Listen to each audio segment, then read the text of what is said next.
ஒன்று குறிப்பேடு அதிகாரம் 14. எருசலேமில் தாவீதின் செயல்கள்.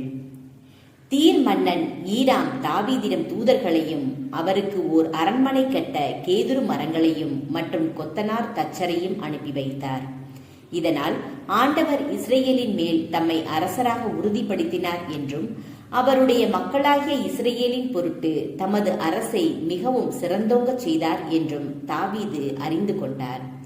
எருசலேமிலும் தாவீது பல பெண்களை மணந்து கொண்டார். அவருக்கு இன்னும் புதல்வர் புதல்வியர் பலர் பிறந்தனர். அவருக்கு எருசலேமில் பிறந்த பிள்ளைகளின் பெயர்கள் சம்முவா, சோபாபு, நாத்தான், சாலமோன், இப்கார், எலிசுவா, எல்பலேற்று, நோகாசு, நெபேகு, யாப்பியா, எலிசாமா, பெகலியாதா, எலிப்பலேற்று. பெலிஸ்தியர்கள் மேல் வெற்றி. தாவீது இஸ்ரேல் முழுவதற்கும் அரசராக திருப்பொழிவு செய்யப்பட்டதை பெலிஸ்தியர் கேள்விப்பட்ட போது அவர்கள் அனைவரும் தாவீதை தேடி பிடிக்கும்படி வந்தனர். தாவீது அதை அறிந்து அவர்களை எதிர்க்க சென்றார். பெலிஸ்தியர் வந்து இரபாயும் பள்ளத்தாக்கில் கொள்ளையிட்டனர். தாவீது கடவுளிடம், நான் பெலிஸ்தியரை எதிர்த்து செல்லலாமா? அவர்களை என் கையில் ஒப்புவிப்பீரா என்று கேட்டார். ஆண்டவர் அவருக்கு பதிலுரையாக, போ, அவர்களை உன் கையில் ஒப்புவிப்பேன் என்றார்.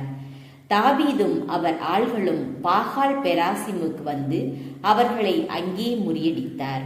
வெள்ளம் அடித்து கொண்டு போவது போல் கடவுள் என் எதிரிகளை என் கைவன்மையால் அழித்து விட்டார் என்றார் தாவீது. அதன் காரணமாக அவ்விடத்திற்கு பாகால் பெராசிம் என்று பெயரிட்டனர். பெலிஸ்தியர் தங்கள் தெய்வ சிலைகளை அங்கு விட்டு சென்றிருந்தனர். தாவீது கட்டளையிட அவற்றை தீக்கிரையாக்கினர். பெலிஸ்தியர் மீண்டும் அந்த பள்ளத்தாக்கில் கொள்ளையிட்டனர். தாவீது திரும்பவும் கடவுளிடம் ஆலோசனை கேட்டார். கடவுள், நீ அவர்களை எதிர்த்து நேராக செல்லாமல் அவர்களை சுற்றி வளைத்து பிசின் மரத்தோப்புக்கு வா. அம்மரங்களின் உச்சியில் படை செல்வதன் இறைச்சல் கேட்கும் பொழுது உடனே போருக்கு புறப்படு. ஏனெனில் பெலிஸ்தியரின் படையை முறியடிக்க கடவுள் உனக்கு முன் செல்கிறார் என்றார். கடவுள் கட்டளையிட்டபடியே தாவீது செய்தார். கிபையோன் தொடங்கி கெசேர் வரை பெலிஸ்தியரின் படையை முறியடித்தனர். தாவீதின் புகழ் எல்லா நாடுகளிலும் பரவியது. அனைத்து மக்களினங்களும் அவருக்கு அஞ்சி நடுங்கும்படி ஆண்டவர் செய்தார்.